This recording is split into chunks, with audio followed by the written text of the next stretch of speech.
So after taking out two of the 10mm bolt by using this extension socket 10mm, do it on the left and on the right as mentioned before.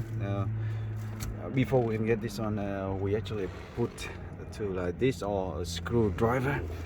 into the back here, and what you do is push it straight up and then you put this one against, okay, try to put this two against the back of the head unit, so pushing the back of the head unit forward, okay, just put it like this and push it like that, okay,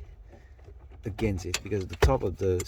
tool will stay against the side inside, and then push it,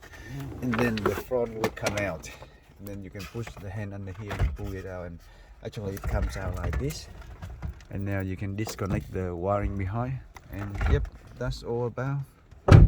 So thanks again for watching, and see you on the next one.